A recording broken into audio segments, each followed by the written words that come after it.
Agradecer, como no, a las librerías de Tarragona, de la Taberna Libraria, por acogerme esta mañana aquí, y sobre todo también a la organización de Tarraco Viva, a Magí Serichó.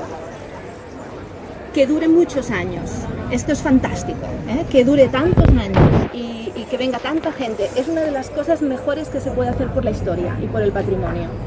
Familias enteras pasándoselo bien y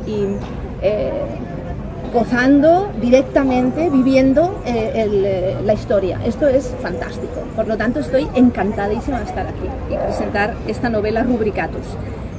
No voy a explicar la novela, por razones obvias. Voy a explicar cosas en torno a la novela, para no hacer spoilers. ¿Cómo surge la idea? Bueno, la idea, en realidad, esta novela se empezó a escribir sola hace muchísimos años. Mucho antes de que yo incluso pensara que iba a ser arqueóloga o que iba a escribir. Yo soy del barrio de Hostafrancs, en Barcelona, y cuando era pequeña yo jugaba en la Plaza Erenio, y al lado de la Plaza Erenio está la calle Cayo Celio. Yo no sabía en aquella época quién era Cayo Celio, lo supe cuando llegué a la universidad. Llegué a la universidad, vi que Cayo Celio en realidad era un personaje importante en Barcelona, en el origen de Barcelona, porque es el primer magistrado del cual conocemos pues, nombre y apellidos. Porque en una lápida del Museo Arqueológico, que algunos de ustedes conocen, se nos dice que Cayo Celio, hijo de Atisio, d'un viro quinquenal, mandó construir las murallas, las puertas y las torres de Bárquino, de la primera muralla. Por lo tanto, es el primer magistrado que sabemos. ¿Por qué les explico esto? Les explico esto porque Cayo Celio es el padre del protagonista de Rubricatus. Cayo Celio era un veterano de la Cuarta Macedónica. Como ustedes saben, Bárquino es una fundación de los veteranos de las legiones que vienen de Cantabria. Al finalizar las guerras cántabras, una serie de veteranos vienen a esta zona para construir y fundar, entre otras, César Augusta y Bárquino, y seguramente al Pont del Diable de Martorell también, por unas inscripciones que conocemos en uno de los pilares del puente. Seguramente lo construyen los mismos veteranos. Cayo Celio es un veterano y es el padre de mi protagonista. Muy bien, en aquella época que yo empecé a estudiar arqueología pasaba una cosa extraña y absurda, y es que podía salir licenciado en arqueología sin haber pisado nunca un yacimiento. Entonces los estudiantes más, digamos, empollones, yo era una de ellas, lo que hacíamos era aprovechar todos los veranos para irnos a excavar, para aprender la técnica arqueológica. Y el primer yacimiento en el que estuve, y que estuve después muchos años después, fue la Peña del Moro de Sant Just Desvern, con Josep Barberá y su equipo. Allí conocí a los layetanos, conocí la cultura layetana, porque todo el mundo habla de romanos, hay muchas novelas de romanos, pero novelas de pueblos prerromanos sí, en el resto de la península hay algunas, pero aquí en Cataluña hay pocas novelas que traten a los pueblos indígenas, los que estaban aquí, los nuestros, antes de que llegaran los romanos. Entonces, Rubricatus no es solamente una novela de romanos, es una novela de romanos y layetanos. De esto hablaremos después. Paralelamente, por las tardes, yo estudiaba por las mañanas y por las tardes iba a colaborar voluntariamente en las excavaciones de Bárquino, debajo de la Plaza del Rey, en el Museo de Historia de la Ciudad, con Oriol Granados, pues iba yo también a ayudar, a echar una mano. Y allí conocí la fantástica ciudad que teníamos bajo nuestros pies. Supongo que la conocen, han ido a ver las excavaciones de Bárquino. Yo descubrí un mundo maravilloso y debajo de nuestros pies había una ciudad entera que esperaba ser descubierta y excavada. Y curiosamente, la fundación de Bárquino coincidía con la agonía, con el final de la cultura layetana que a mí me gustaba tanto. Con lo cual ya fue una época que me llamó desde el principio muchísimo. Además que a mí me gustan las épocas de cambio. Son más interesantes. Desde el punto de vista novelesco e histórico, me gustan más las coyunturas. Cuando acaban las culturas y empiezan otras, se pueden explicar muchas más cosas. Muy bien. Esa época siguió atrapándome cuando después empecé, ya una vez acabada la carrera, empecé a trabajar como educadora en el Museo de Historia de Barcelona. Pues yo hacía las visitas para todo tipo de públicos y les explicaba la Barcelona romana. Y la gente me decía, oye, ¿y no existe ningún libro, verdad, escrito sobre la Barcelona romana, así a nivel divulgativo, que podamos comprar en aquella época lejana y maravillosa en que la gente compraba libros y compraba muchos libros, porque existió, no es una época mítica, existió de verdad? Y yo decía, pues no, la verdad es que no, pero yo lo voy a escribir, ese libro, pero yo pensaba en un libro de divulgación histórica, y de hecho empecé a escribirlo. Y cuando llevaba 3 o 4 capítulos, pensé, ojalá alguien escribiera una novela histórica, porque en realidad así es como se llega a la gente. Una novela histórica bien escrita, bien documentada, con una buena trama y unos personajes que te enganchen, puede hacer mucho más por la historia que 10 clases aburridas de un profesor aburrido en un instituto. Así que bueno, esa idea se quedó ahí. Y 20 años más tarde, ¿quién me iba a decir a mí que sería yo quien escribiría esa novela histórica? ¿Y por qué fue que la escribí? Pues porque cuando empezó la crisis me quedé en paro, porque yo soy historiadora y los historiadores, como somos unos inútiles, pues son los primeros que nos quedamos sin trabajo cuando llegan las crisis, ¿no? Prescinden de nosotros, no somos prescindibles. Entonces me quedé en paro. Estaba yo en aquella época dando clase de lengua egipcia antigua en el posgrado de egiptología del autor. Entonces me quedé sin trabajo y pensé, además me acercaba a la cincuentena y dije, tengo que hacer algo que haya querido hacer siempre antes de que sea demasiado tarde. Y me fui a la escuela de escritores del Ateneo Barcelonés, hice el itinerario de escritores de novela, los 3 años, y Rubricatus es el producto de esos 3 años. Bueno, en realidad me di cuenta que a pesar de ser historiadora, la lengua escrita me había ido persiguiendo toda mi vida, porque el primer trabajo que tuve después de la carrera no fue precisamente relacionado, bueno sí, relacionado con la historia, pero yo fui traductora. Traduje libros de arqueología, de historia, del inglés, traduje libros del italiano, después fui profesora de italiano, después enseñé lengua egipcia antigua, trabajé en editoriales, me di cuenta que en realidad me había perseguido siempre, ¿no? la literatura, y de hecho desde pequeñita soy lectora compulsiva de novela, de poesía, me encanta leer, me encantan las novelas. Así que, bueno, este es el proceso, este es el producto de una vida en realidad.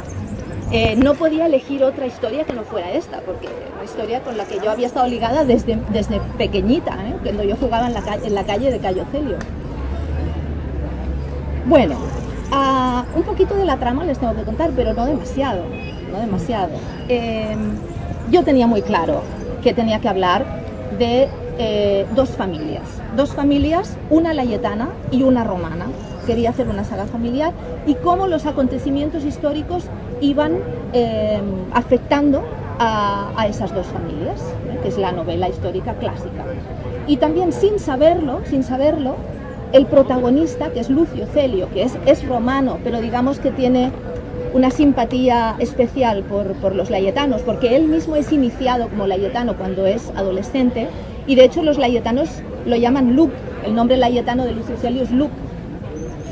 Pues este personaje es un personaje que después supe que cumplía el arquetipo del héroe escindido, es decir, el héroe que está entre dos culturas, que no sabe decantarse por una o por otra, que tiene un pie en cada una. Y supe también que era, no sé si conocen Ivanhoe, la famosa novela histórica de Sir Walter Scott. Ivanhoe es un héroe escindido, es un arquetipo de la novela histórica que yo reproduje sin saber que lo estaba haciendo. Y este Lucio Celio, este Luc, es un personaje bisagra, entre estas dos culturas. También hay un personaje no humano en la novela, que es un personaje bisagra, del que hablaremos más tarde, pero yo tenía claro que tenía que reflejar lo siguiente. En mis visitas, en mis explicaciones en el museo, después trabajé en el Museo Arqueológico haciendo de educadora de la exposición Scripta Manent, una fantástica exposición de epigrafía romana.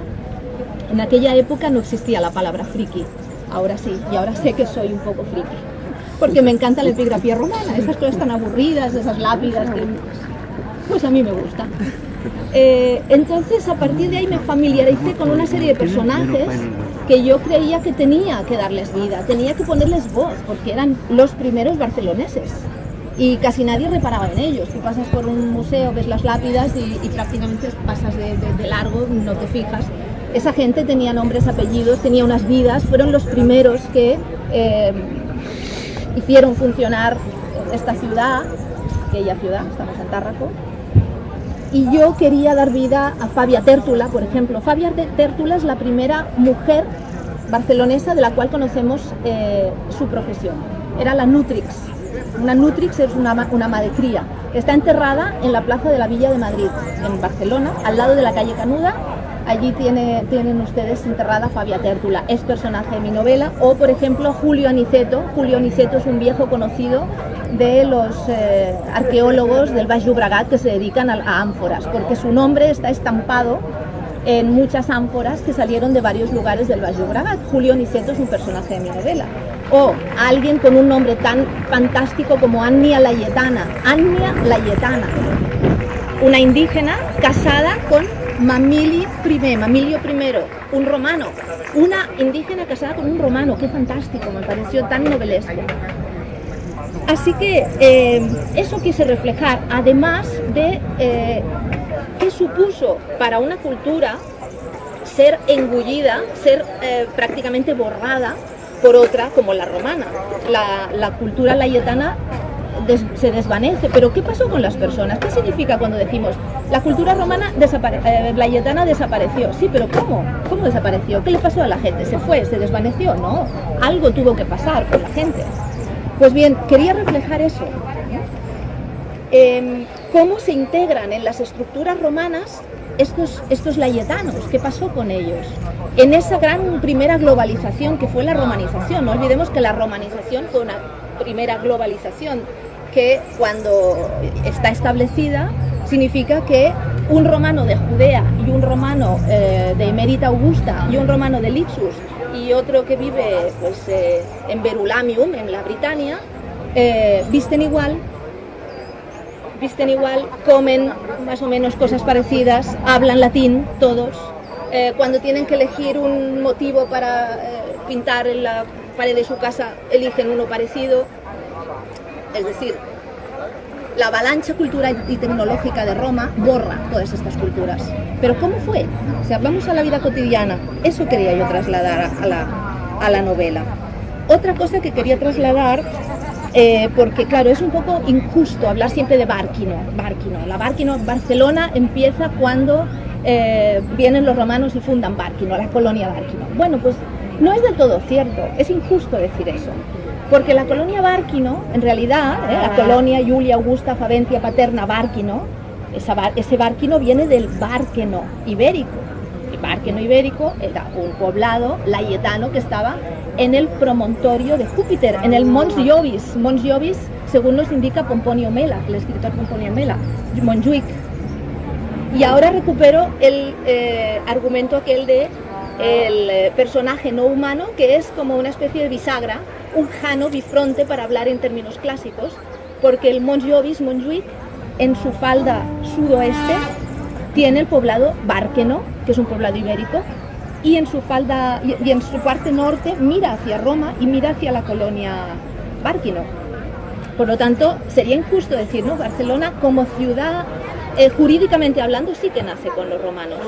Cuando viene un magistrado a sancionar la ley municipal, que por cierto, en Rubricatus hago venir al mismo Augusto.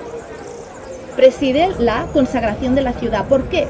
Muchos me preguntan, ¿por qué ha situado en el año 13 a.C. la fundación? Si no se sabe, sabemos que fue en algún momento entre el 10 y el 5, o el 15 y el 5, no sabemos.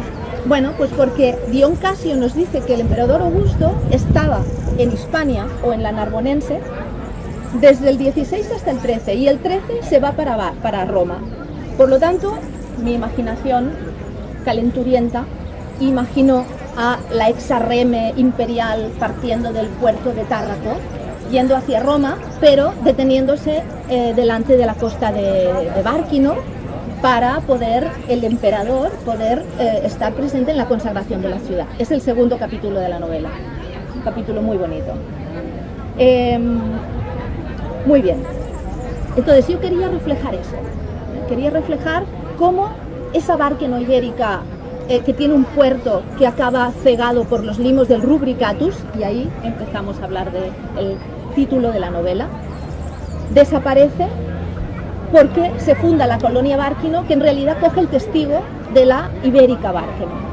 Así que cuando hablemos de la historia de Barcelona, no tenemos que decir que fue hace 2000 años, no, en realidad fue hace 2500, porque Bárqueno existía ya mucho antes.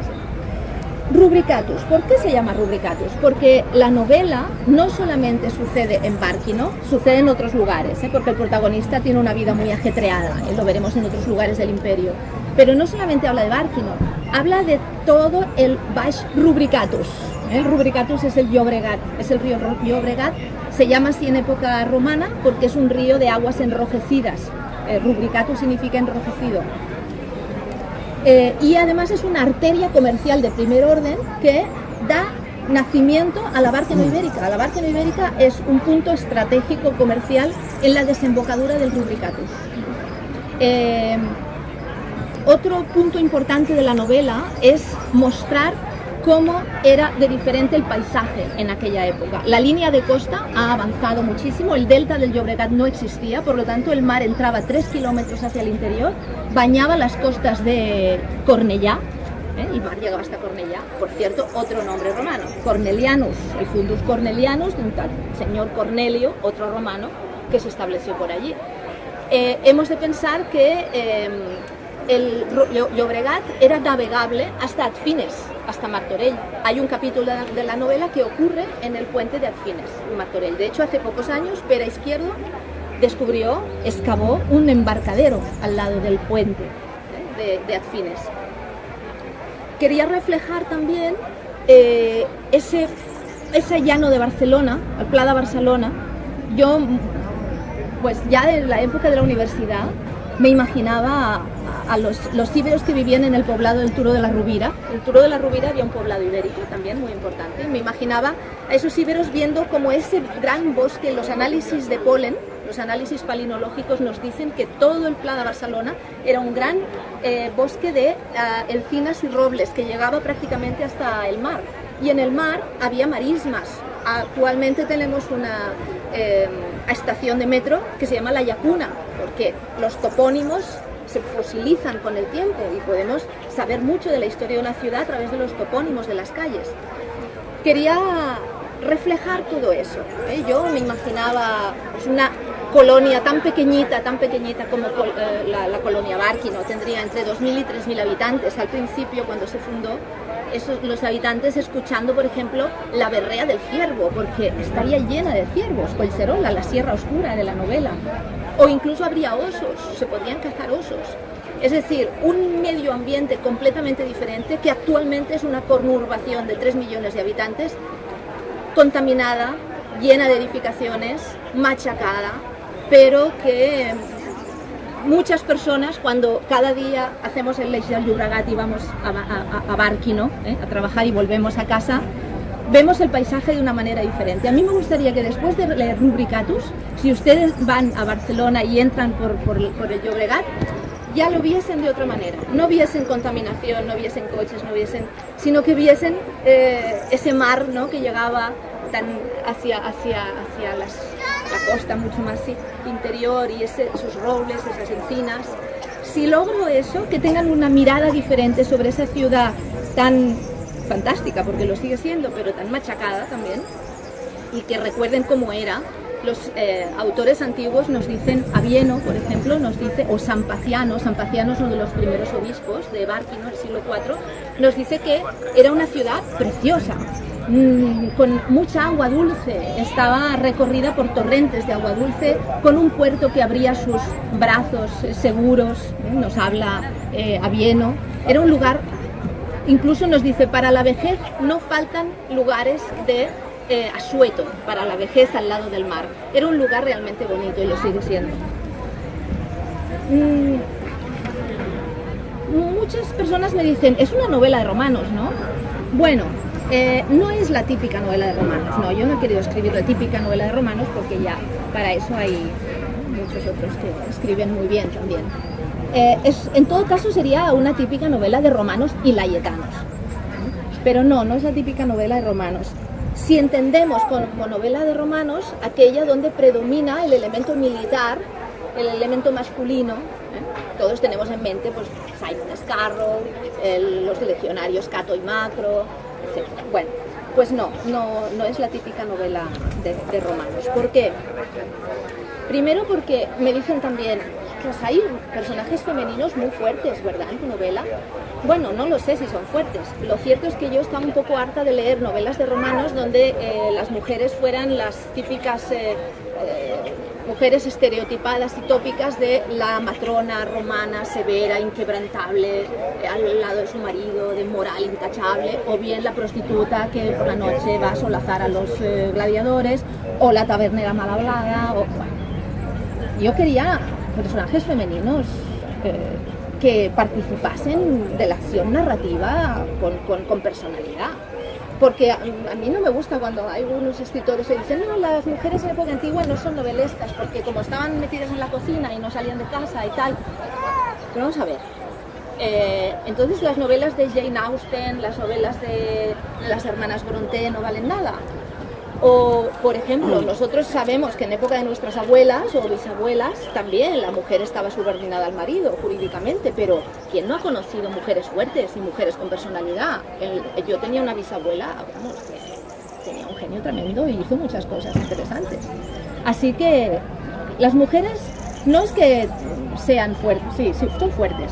Hemos de superar el tópico del sexo débil. Las mujeres todas son fuertes, todas, incluso aquellas que parecen que no lo son, también lo son mucho. Así que sí, son personajes interesantes. ¿Qué tipo de novela es? Me dicen. Bueno, pues no lo sé. Yo la verdad es que escribo para personas, no escribo para hombres o para mujeres, escribo para personas, como todo el mundo debería ser. Es una novela de aventuras, sí, tiene aventuras. Es una novela, tiene una historia de amor, sí, también, es verdad. Es un poquito militar también, porque el personaje, el protagonista es legionario, trabaja en la legión y desarrolla gran parte de su vida en la legión. De hecho, participa en Puentes Largos, en la famosa batalla de Puentes Largos en Germania. Daniel Fernández, que es el director de Edasa, me dijo, yo creo que es una novela psicológica. Bueno, pues a lo mejor también es un poco novela psicológica. Yo diría que es una novela de aprendizaje vital. Es una persona que, como todos nosotros, se enfrenta a la vida y vamos siguiéndola en todo ese aprendizaje, ¿no? A base de golpes, porque así es como es la vida, ¿no? Vas aprendiendo a base de golpes. Pues lo vamos siguiendo, y cómo va aprendiendo y cómo va tomando decisiones y cómo va, bueno, desarrollándose como puede, como todos nosotros. Así que tendrán que leérsela y ustedes tendrán que decidir qué tipo de novela es. Muy bien. Y ya para acabar. Cuando uno se pone a escribir ficción, es verdad que empiezan a pasar cosas mágicas, empiezan a pasar cosas raras. A mí me han pasado varias cosas raras escribiendo esta novela. Me acuerdo de mis profesores en la escuela de escritores que me decían, sí, llegará un momento que los personajes cobran vida propia y empiezan a desarrollarse solos y tiran de ti, y yo decía, ¿cómo es posible? ¿Eres tú el escritor? Pues tenían razón, eso me ha pasado a mí. Tú empiezas a escribir un personaje, empiezas a imaginarlo y tal, y de golpe y porrazo te das cuenta que en realidad tú vas escribiendo porque los personajes te van tirando de la falda para acá y te tiran para allá, y tú lo que haces es seguirlos, saber por dónde van y qué hacen. Y es verdad, eso pasan cosas mágicas de este tipo. Por ejemplo, uno de los momentos de la historia de la trama sucede en Egipto, en el desierto oriental, en las minas de Berenice Pancrisis. Claro, yo tenía que llevar a este personaje principal, a Lucio Celio, a que pasara su personal descenso a los infiernos. Y ustedes me preguntarán por qué. No se lo puedo decir, ya lo verán ustedes. Y yo había leído a Diodoro Sículo que decía las terribles condiciones de las minas del desierto oriental. Y dije, pues allá que lo envío. Y también elegí Egipto porque, como era mi primera novela, pensé, mejor elige algo que conozcas, un lugar que tú conozcas. Y Egipto lo conozco, así que lo envié allí. Lo que yo no tenía previsto es que al personaje le gustaría el desierto. No le gustaban las minas, ni mucho menos, pero le gustó a Lucio Celio el desierto, y después incluso cuando vuelve a Bárquino lo añora el desierto. Eso yo no lo tenía previsto. Y después, el otro lugar donde sucede parte de la trama, Germania, en realidad fue el lugar quien me eligió a mí. No fui yo a elegir el lugar, fue el lugar quien me eligió a mí. Y por eso llevo aquí a este personaje que me lo han regalado los chicos que están por ahí de Castra Vétera, que son unas excavaciones en la ciudad alemana de Xanten. ¿Por qué digo que me eligió a mí? Porque estaba yo documentándome sobre el tema militar y fui a dar con Marco Celio. Marco Celio, que es un centurión enterrado en Xanten, en Castra Vétera, y que perdió la vida en el famoso desastre de Varo, en el desastre de Teutoburgo. Y su hermano Publio Celio le erige una lápida para recordarlo. Aquí está con sus dos libertos, muy condecorado, es un personaje muy condecorado. Claro, se llamaban Celio, y mis personajes también son Celios. Claro, yo no sé si los Celios de Bárquino estaban emparentados con los Celios de Germania, yo no lo sé, pero eso me abría para mi trama la posibilidad de redondearla de manera fantástica. Así que los emparenté, no se lo digo, tendrán que leer la novela. Lo cierto es que sí, bueno, me eligieron estos personajes a mí, y así quedó. Cuando pasan esas cosas, la novela hace clac, entonces queda redonda, queda un todo. Es muy bonito cuando encuentras un hilo de la historia con mayúsculas que combina armoniosamente con la ficción que tú has creado, con la historia en minúsculas. Entonces es como que todo cuadra, todo cuadra. Y eso me ha pasado varias veces con Rubricatus. Bueno, yo no sé, podría seguir aquí hablando eternamente, pero entonces se aburrirían y no que comprarían la novela. Así que, ¿hay alguna pregunta? ¿Quieren preguntar algo? ¿Cuánto tiempo has tardado? ¿Cuánto tiempo he tardado? Pues la escritura propiamente dicha, 2 años y medio más o menos. Antes había hecho los 3 años, bueno, 2 años más de cursos de escritura. Sí. Ahora la siguiente ya no tardaré tanto. Ya lo tengo más por la mano ahora. ¿Qué más? ¿No? Me he explicado muy bien entonces.